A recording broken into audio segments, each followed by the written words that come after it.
We are back once again to go through the slop that is 205 and NXT. Could be. It's not really a good endorsement, sir. Do you not disagree with me that it's slop? I'm coming out of the booth.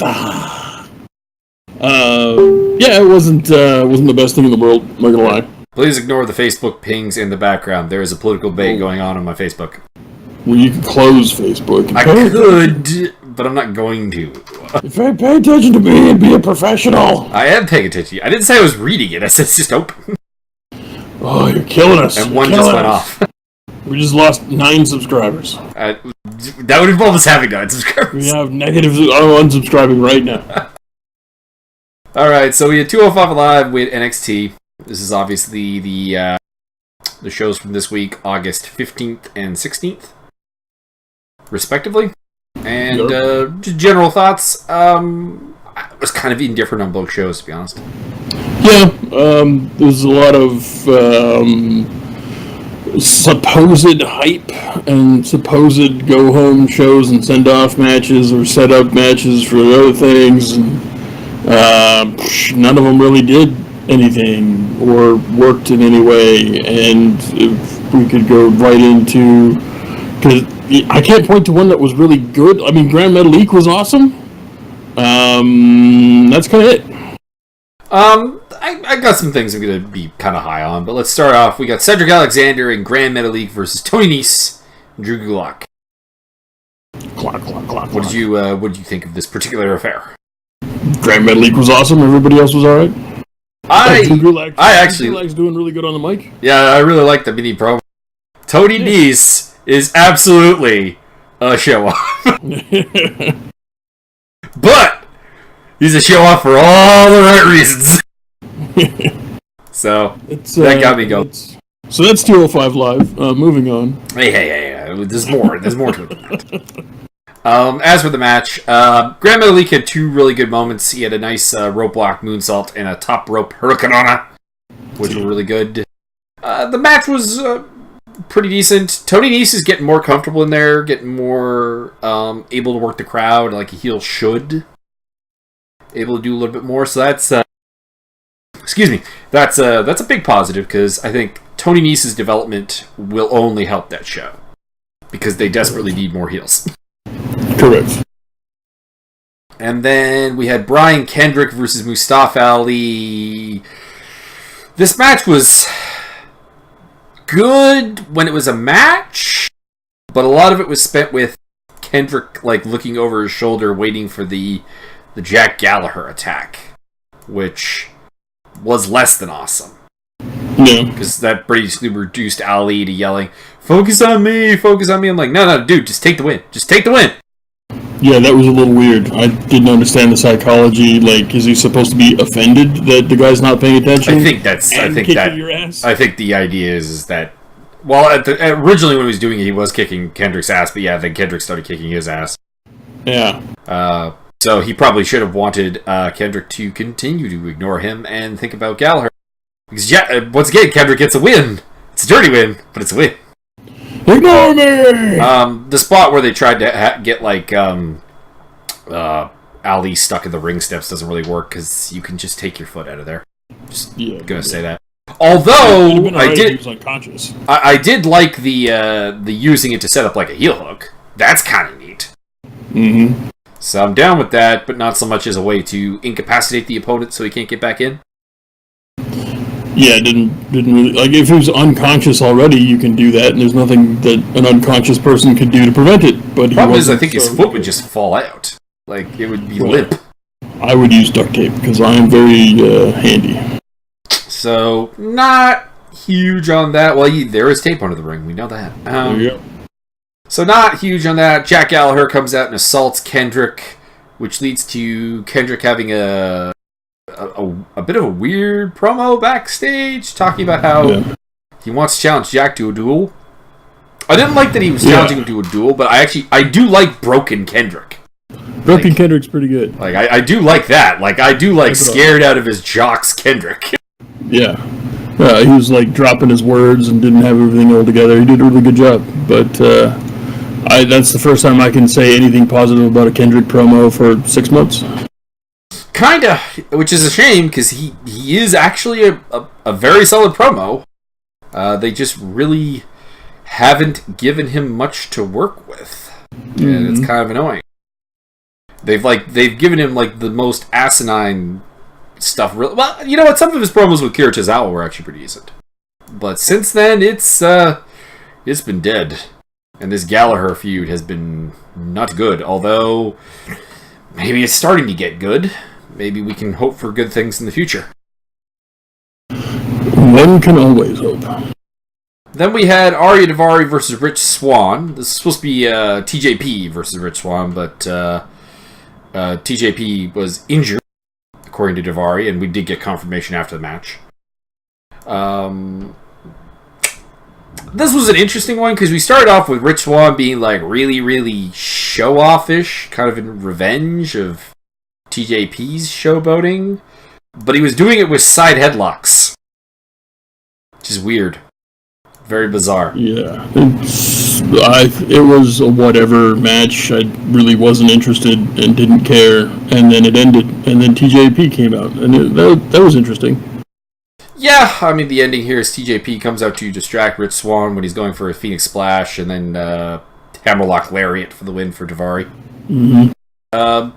It's a pretty meh match. Like, not bad, but not good either. Not something I want to see again, which, again, with 205 Live, you're so reliant on match quality that I don't know why they continue to sandbag it.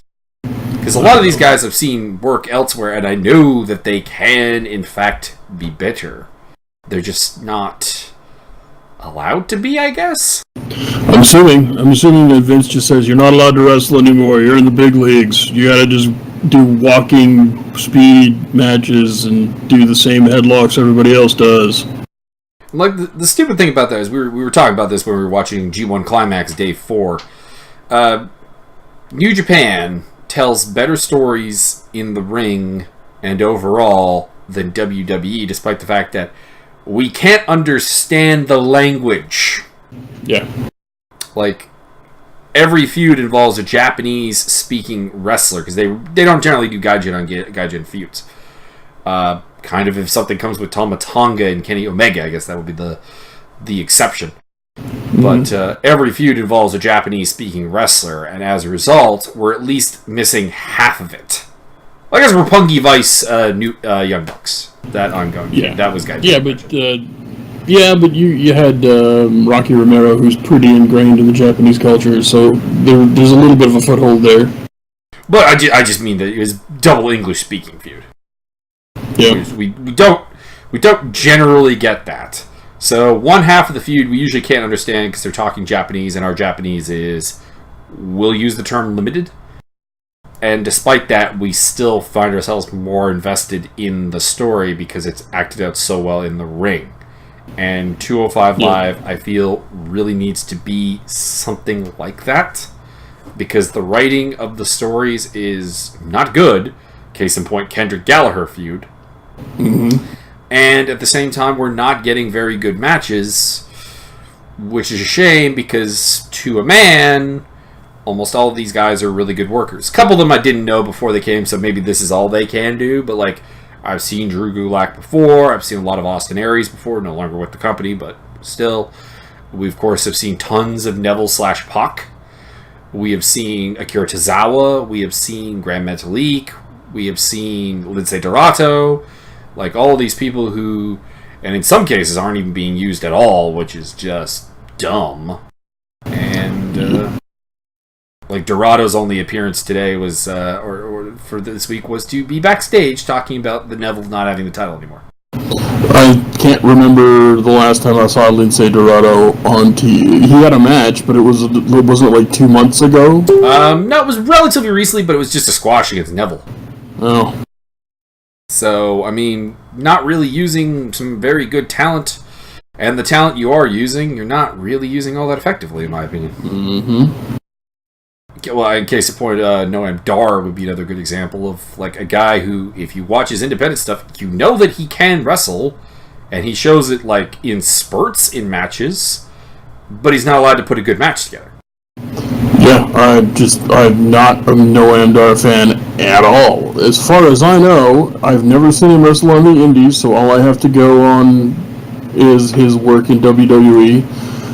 And my opinion of him right now is the guy who can kind of barely wrestle and is really bad on the mic and has an atrocious haircut. That's pretty much his gimmick, I guess. One of those three is absolutely true. Yeah. The atrocious haircut. So I have no reason to ever be interested at all in anything Noam Dar does, because that's kind of what I'm getting at. Is the only reason I'm interested in 205 is because I have seen these guys on the Indies. Yeah, you should not have to rely on that. Like, you're WWE. You are supposed to be wrestling. The Indies are supposed to not be good. They're supposed to be, independent. They're the minor leagues, bush leagues. You should be coming up to WWE to do your best work, not your worst work. Correct. Well, maybe not their worst work. I'm sure maybe Wrestling School Day 1 was worse. I don't know at this point. But, then we had Titus Worldwide Celebration. I actually relatively enjoyed this. Titus O'Neil is... Man, in 2017, we thought I'd be saying Titus O'Neil is the reason to watch the show. It's on one hand, it's very sad. On the other hand, it's awesome for Titus. Yep, I skipped most of it. I wasn't very interested. I knew nothing was really going to happen because they're having a match at SummerSlam, and Vince McMahon doesn't do anything that's any fun, so it was just going to be a long-winded promo session, which it was. I kind of stopped in where Pac came out and did his thing. Watched him do a promo, very good, nicely done. And then there was some shenanigans and some beating up and some throwing around, and I've seen that before too, so I just kind of skipped the rest of it. Yep.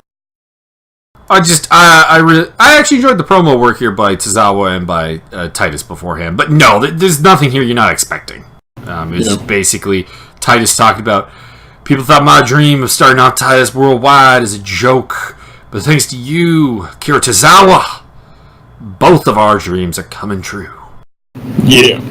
So, it was good stuff, but nothing unexpected.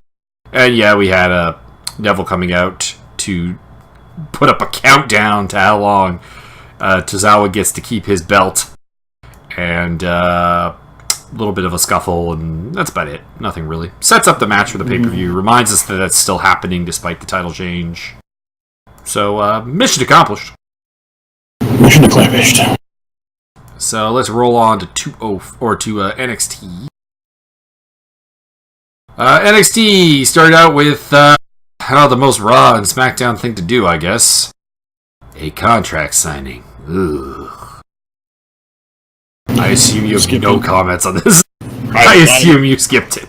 I skipped it. I got to a point in the middle where Ember Moon was being earnest about something, and you had Jade to beat me, and she's a heel. Skip. Yeah, nothing really here to talk about. I will make just one generic point, kind of in line with what I said about New Japan earlier. I enjoyed Asuka's promo more than Ember Moon's, and I couldn't understand a word she said. Yep. It's not good.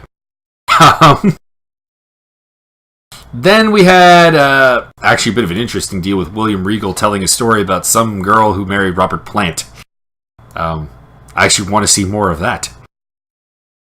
Yeah, I could probably listen to William Regal make up shit about random things. Or not. I don't... Some told me that wasn't entirely made up. Maybe the names were changed to protect the guilty, but... So, sounded good. And then Lars Sullivan comes in to beg for a tag team match, which doesn't really make any sense. I'm sorry. Like, this guy clearly doesn't... He clearly doesn't want to be in a team. Like, maybe, don't get me wrong. Like, if tag teaming is his only way on TV, I totally expect that, he'll take it. But you should be coming in and be like, Mr. Regal, I've proven my worth in the ring. I just keep ending up with partners that keep letting me down. And I really want a singles match. I need another tag match. I don't. Yeah. not really behind that, but whatever. We get Lars Sullivan in a tag team matchup. Yeah, I really don't know why this is a gimmick. I don't understand. Like, I do like the ending of it, actually, which we'll get to. The ending was good. Yeah. It was very Braun Strowman, and the match itself was nothing. This wasn't a match; it was squash. Chris Silvio, who is Lars Sullivan's partner, just got squashed by the Street Profits. Yeah, which is fine. I guess, but I mean, I now have ample evidence of why these guys have been in developmental for 5 years. It's not only the one guy was in developmental for like 5 years, the other guy was somewhat newer. The other guys have been in developmental for like 2 or 3 years. Yeah. But, I mean, yay, you can do a jumping 360 that I could do when I was 6, and you do a nice, real soft, weak-ass splash after that. I'm real sold that you're an aggressive wrestler. And the other guy just screams all the time. The only thing I can really say good about the Street Profits, like that actually catches my eyes, the crowd seems very into them. That's that's about it, really. In the ring, there's nothing bad, again, but I'm not really seeing anything particularly good. I mean, I do see a relatively high ceiling of athleticism, but we have seen really, really good athletes not turn into really good wrestlers before, so that's not a guarantee. I don't know. I'm just not sold that they're going to go anywhere or do anything. I'm treating them as somewhat. I'm treating them with, I think, lower expectations than you. I think you're treating them as like guys who've been in developmental for 5 years, whereas I'm treating them as like a green product, just because I don't trust their developmental in any way. Yeah, I can definitely side with you on that one. It's just that I think if you put 5 years into something, you should have something to show for it, and I have no evidence that that's the case. I have no evidence that these guys were any better today than they were 5 years ago or whatever. Well, we didn't see them then, so yeah. But I mean, I'm hoping to see, like, in, let's say, the next 3 matches, I need something to get actually hyped about these guys for. Yeah, I need to see some kind of improvement. I'm not asking you to suddenly become DIY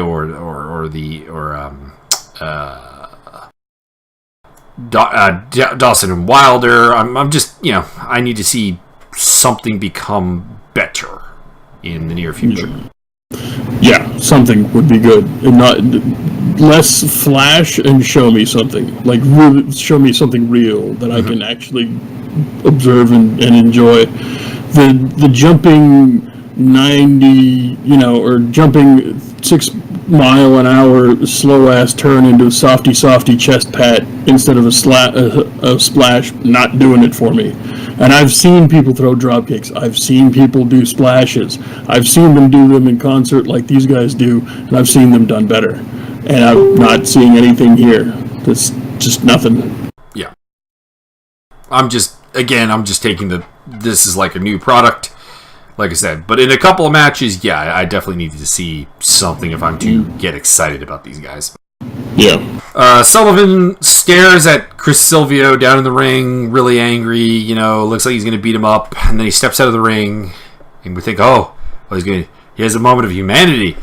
No, he picks up Silvio and carries him to the back, and then outside to beat him up. Because his words to William Regal were, "I will not beat my tag team partner up in the ring." Yeah. So, that was good, although I hope this is the end of Lars Sullivan tag team wrestler. I hope this is the beginning of something singles oriented, because I think there's money in this guy. Yeah, absolutely. I think he's huge. He's reasonably athletic for a big man.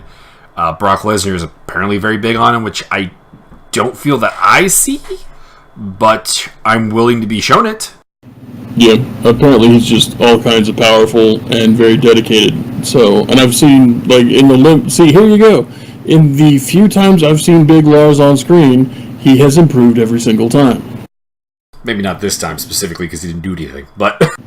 Well, no, but I mean, I've seen him even physically, like, he's looking a little bit better physically than he did the previous time.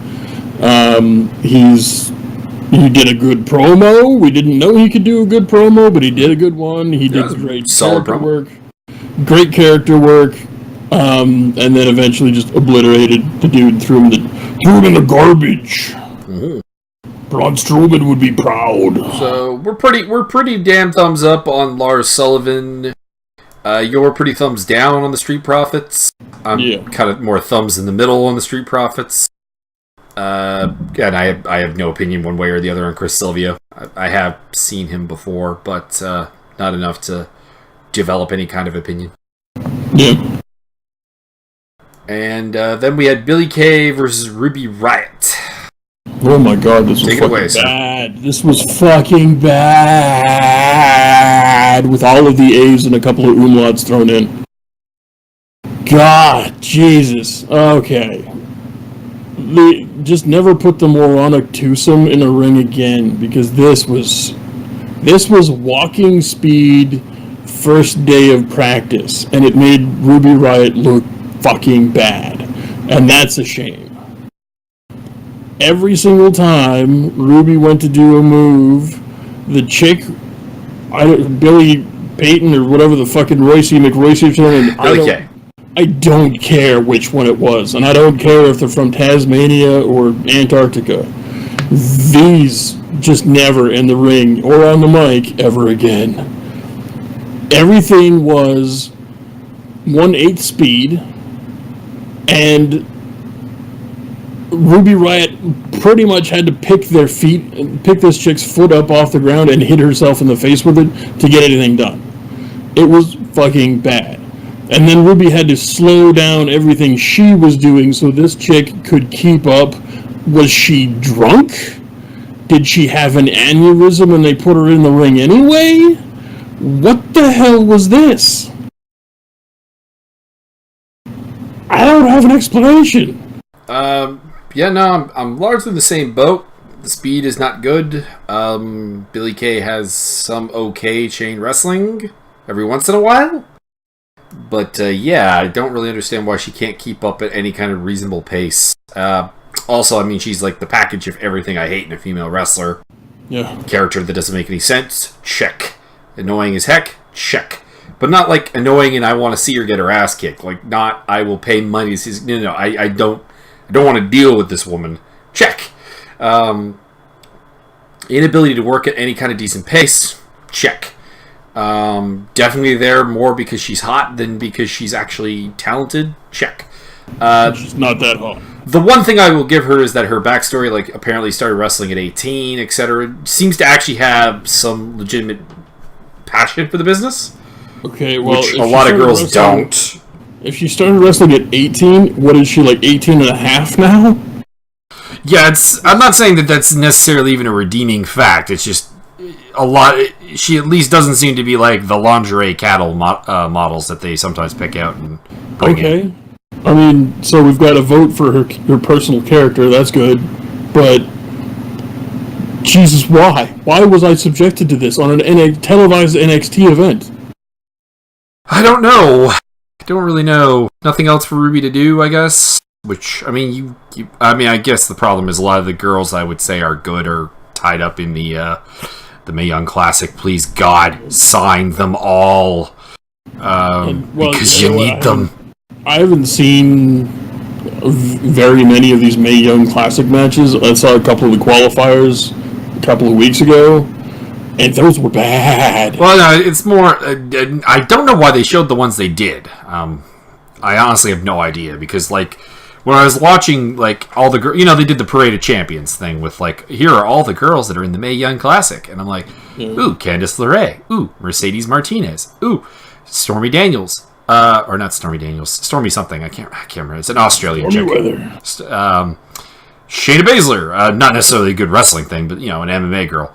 Ooh, neat. Ellering's daughter. Oh, cool. Instead, we got a bunch of, like, we got the girls that were, like, super green that are in the tournament doing qualifying matches on TV. I don't really understand why. You have a lot of actually talented women in this tournament. Not all of them. Some of them are not good, but those that are not good are also quite new, so give them time. Maybe they'll get good. Get good. But yeah, they chose, like, the absolute wrong women to put on TV to hype this thing.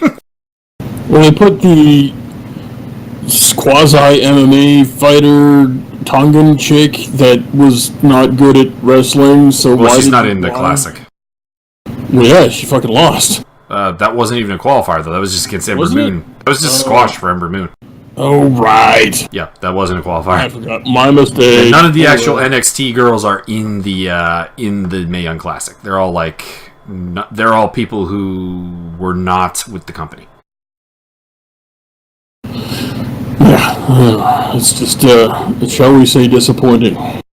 Yeah, which is what I mean, though, when I say, please sign, all of them, because if nothing else, you need some spaghetti to throw at the wall and see if it sticks.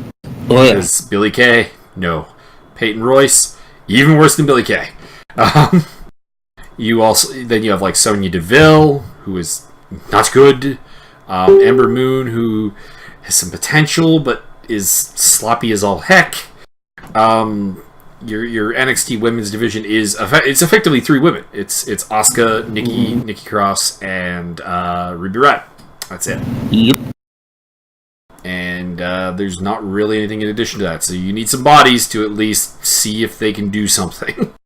I would be very much encouraged if at least we could have some people around that could pull off a squash match, because apparently the Tasmanians can't do it. Yeah. Oh, well, they also have Crazy Mary Dobson on contract, who is very good, actually. Excellent. So that's a 4th name to throw in there. But, yeah. Oh, and there's that chick from Tough Enough, Mandy Rose, who actually seems kind of promising. I saw her have, 1 match, and I'm like, for your first, televised match, this is not bad. All right, then. And she is very attractive. So, there you go. Someone was saying, she's Eva Marie, but better already. And I'm like, that's kind of faint praise. Let's just hope she can keep getting better. So Eva Marie that isn't currently having a nap, then? Kinda. So, let's see here. Then we had Roderick Strong versus Drew McIntyre. I enjoyed this match, actually. Got over the power of both men, which is always fun. With McIntyre, big, strong dude, he can do some things that probably he can't do against most people with Roddy Strong. Like deadlift suplex him. Yeah. But Roddy and Roddy got to lift him up, too. Deadlift backbreaker, that was fucking toit. Mm-hmm. Good match, but the whole time I'm just waiting for the fuck finish to come in, and we did, in fact, get the fuck finish. Yeah. Robert Roode comes out with Drew McIntyre in the Tree of Woe, pushes Roddy off the top rope, so I guess technically McIntyre gets the win. Which does make sense, because that technically means Roddy doesn't get a title shot. So, yeah. Good with that. That makes logical sense. And then he just beats up both of them. And, yeah, I would have had some kind of comeuppance for the faces. They clear the ring. I the only reason I kept watching the fucking outro is because, obviously Bobby Roode's so goddamn captivating. No, actually, I was waiting for somebody to come out and modify the match. Oh, guess what? My name is William Regal, and if you fuck around on my show, I fuck you right back. And that's what he always does, and then he did not do that. I assume we will get something off screen to make it into a 3-way, but it hasn't been done yet, and the pay-per-view is in 2 days, so... They'll probably announce it right before the show kicks off in order to not have any hype whatsoever around the match. They should be hyping. I would not be down with that. I'm kind of down with William Regal not coming out on the show, though, just because it makes it seem more real and less scripted. Just because he's not right there ready to come out and make this 3-way. He's got to have a moment to think about it, bulge it over. But we are now more than 24 hours after the airing of this, and still nothing. So yeah, well, I mean, everybody knows this is pre-taped. So just cut to the backstage bit where he runs into Regal and Regal reams his ass out and makes it a 3-way. Just do that. Or just even a website announcement directly right after, oh, it's a 3-way now. But yeah, they've done nothing, which I'm not really down with the nothing card. All of the proposed scenarios here are better than nothing. Correct. So, bit disappointment there. So we got one good match, one non-match, one bad match, and a contract signing. So, not a ton of positives to bring out from NXT this time around, which I would normally be okay with, because I've said this before, NXT has like permission to suck because it's developmental. So if you're putting developing stars on there, I'm fine with it. The problem was the bad match we had is between two women who are supposed to be like close to main roster ready, and one of them clearly isn't. And really, you just shouldn't have the contract signing period. Just never do a contract signing again. That would be good. And the main event had a fuck finish, so you really need to give me something. You need to give me a good match before the main event to kind of ease me for a fuck finish. You gotta wine and dine me a little bit before you give it to me in the ass. Yeah, it seems to be every single time they have Bobby Roode involved with anything these days, it's a fuck finish. So I'm kind of bored kind of his gimmick. So, yeah, not terribly high on NXT, not terribly high on 205. Not angry, but didn't really get anything that I desired out of this. We'll be back for SummerSlam and TakeOver reviews, and we're gonna. I think we shall we make the announcement that we're dropping one of our shows. Yeah, go ahead. Yeah, we're not doing SmackDown anymore because we find that outside of the Fashion Files, we're not happy about much. And Fashion Files not going to be back for another 2 weeks. So to be honest, our best response for a video was the G1, or not the G1, the New Japan Dominion show. So we're gonna kind of focus more on that a little bit, and be more about the Japanese stuff. And if WWE gets good, the door is always open. We'll probably still cover the pay-per-views. Yeah, I'll probably... my routine will probably be to continue to watch the Wrestle Talk News. Ollie always recaps whatever it is in 4 minutes, and I can watch that while taking a dump first thing in the morning. And then I can decide whether or not I'm coming home from work and tracking down SmackDown or Raw. And so far, I've got no reason to do that. Yeah.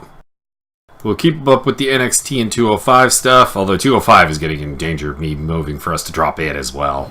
Yeah, the main problem is just that everything is WWE, except NXT. NXT, they actually do cool shit. And then, sometimes. Yeah, well, they are allowed to do cool shit. They don't have a direct oversight all the time.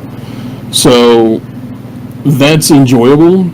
205 Live is just more Vince McMahon with another big old fat layer of Vince McMahon shellac on stuff. It's like watching Steven Spielberg movies in the last 20 years. It's just been a giant shellac layer over things that probably were going to be pretty cool, but you just smooth it out with a big thick candy gloss and no one fucking cares.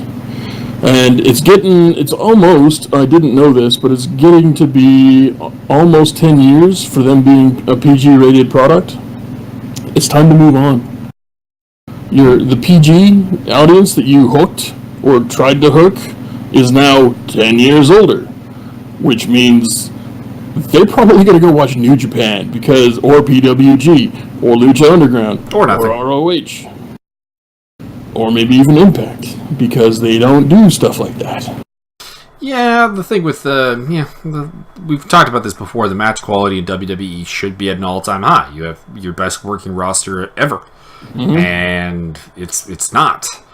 It's not an all-time low or anything. I mean, fuck. I'm watching OSW reviews of the early '90s, and I'm like, oh my, okay, woo, this was some bad shit.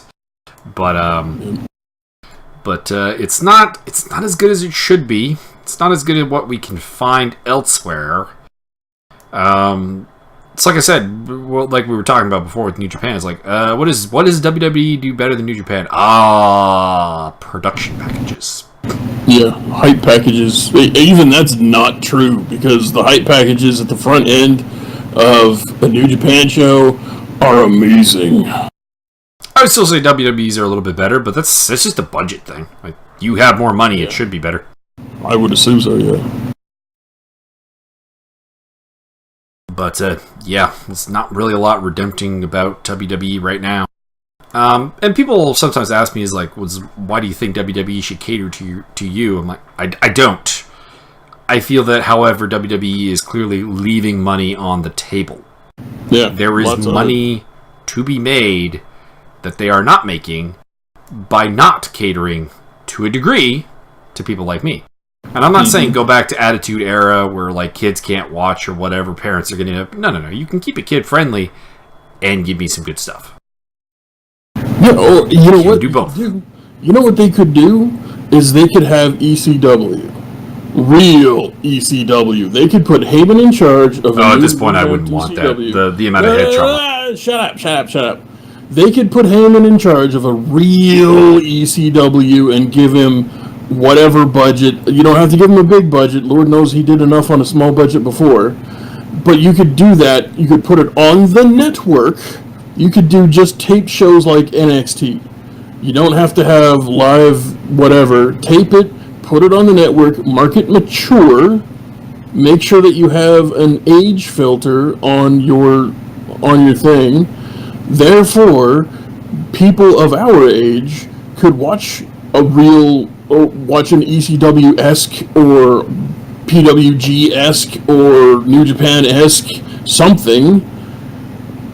And then you've got a product I want to watch. You've got a product, not only do I want to watch it, but I'm going to pay you money to do so. And it's as if they don't understand what the internet is.